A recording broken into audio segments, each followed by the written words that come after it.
Israel Iran uranium बचने से टकराव की संभावनाएं। हाल ही में इजरायल और ईरान के बीच अचानक बढ़ी तनाव की स्थिति ने वैश्विक सुरक्षा को दोबारा से सवालों के घेरे में ला दिया है। 12 दिन तक चले युद्ध के दौरान बेंजामिन नेतन्याहू ने ईरान पर हमले के लक्ष्य पूरक होने का दावा किया था। हालांकि अब एक नए तथ्य ने इस दावा को चुनौती दी है और एक नई भू राजनीय जंग की शुरुआत के संकेत मिल रहे हैं। पेंटागन की ताजा खुफिया जानकारी और ईरान की अपनी रिपोर्टों के मुताबिक हाल के इजरायली हमलों के बावजूद ईरान का शोधन किया गया यूरेनियम भंडार सुरक्षित रहा। अमेरिका रक्षा विभाग की रिपोर्ट की अनदेखी करते हुए पूर्व राष्ट्रपति ट्रंप ने एक बार फिर ईरान को निशाने पर लेने की बात कही है। वहीं इजरायली नेतृत्व भी स्थिति के गंभीर होने पर फिर हमले की तैयारी में है। 2 दिन पहले ट्रंप ने अपने बयान में कहा कि यदि उन्हें ईरान के परमाणु खतरा महसूस होता है तो वह दोबारा हमला करने की योजना पर विचार कर रहे हैं। उनका स्पष्ट इशारा है कि यह हमला राजनीतिक और सैन्य मौजूदा समझौतों के तहत इजरायल के साथ समन्वित होगा। इधर इजरायल के रक्षा मंत्री ने भी न केवल हमले की जताई संभावनाएं बल्कि परमाणु और मिसाइल तकनीक में वृद्धि को देखते हुए चेतावनी दी है। उन्होंने कहा है कि अगर ईरान ने अपना परमाणु कार्यक्रम पुनर्जीवित करने का प्रयास किया या लंबी दूरी वाली मिसाइल प्रणाली विकसित की तो प्रत्यक्ष कार्रवाई के अलावा उनका देश किसी भी समय स्वतंत्र रूप से हमला कर सकता है। अमेरिकी रक्षा बलों सामने आई है कि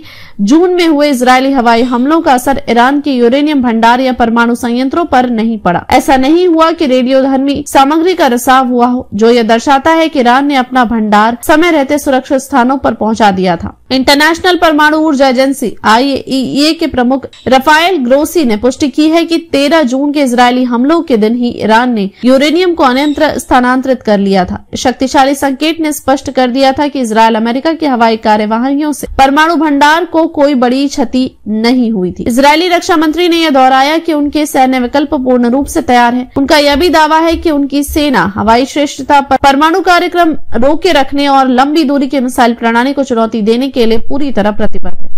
इसके लिए उन्हें संयुक्त राज्य अमेरिका से किसी तरह की अनुमति लेने की जरूरत नहीं होगी। वहीं ईरान की ओर से पुरजोर बयानबाजी देखने को मिली है। उनके सर्वोच्च नेता अली खामेनेई ने स्पष्ट कहा है कि अगर अमेरिका किसी भी तरह से हमला करता है तो उसे करारा जवाब मिलेगा। विदेश मंत्री अब्बास अराक्ची ने चेताया है कि यदि युद्ध विराम को तोड़ने का प्रयास किया गया तो उसका जवाब मुंह तोड़ होगा। ईरान ने भी स्पष्ट कर दिया है कि उनके परमाणु कार्यक्रम को पूरी तरह जारी रखा जाएगा। ऐसा प्रतीत होता है कि दोनों ही देशों की राजनीतिक अवस्थाएं अब मिलकर शांति ढूंढने से अधिक टकराव की राह पर है। यह स्थिति केवल 2 देशों के बीच युद्ध की चुनौती नहीं है बल्कि एक वैश्विक रणनीतिक गतिरोध की ओर इशारा करती है। अमेरिका की भूमिका पूर्व राष्ट्रपति डोनाल्ड ट्रंप की सहज प्रतिक्रियात्मक रणनीति से उस स्तर तक पहुंच चुकी है जहां वे पुनः दोबारा हमले की बात कह रहे हैं। दूसरी ओर इजरायल भले ही कह रहा हो कि यह कार्रवाई अमेरिका से स्वतंत्र होगी, लेकिन तकनीकी व सामरिक सहायता किसी न किसी रूप में अमेरिकी सहयोग से ही संभव है। ईरान की प्रतिक्रिया इस समय केवल कूटनीतिक बयान तक सीमित नहीं दिख रही है बल्कि वह सेना और रणनीति दोनों स्तरों पर तैयारी में है। विश्लेषकों का कहना है कि यूरेनियम के भंडार को बचाना ईरान के लिए केवल वैधानिक जीत नहीं बल्कि अतिरिक्त रणनीतिक मजबूती भी है। यदि इस स्थिति को नियंत्रण में न रखा गया तो दोनों पक्ष किसी भी समय एक नई सैन्य मुहिम शुरू कर सकते हैं। अंतिम समाधान अभी नहीं दिख रहा परंतु तनाव का स्तर जरूर लगातार बढ़ा है। कूटनीतिक चैनलों में भी अभी भी वार्ता के अवसर मौजूद हैं, लेकिन शर्तों में कोई बदलाव नहीं आया है। इजरायल की तैयारी बनी हुई है और ईरान अपना परमाणु कार्यक्रम बेरोक जारी रखेगा। ट्रंप की धमकी और खामेनेई का जवाब, यह पूरा विमर्श अभी तक एक सामरिक गतिरोध के दौरान से बाहर नहीं निकला है।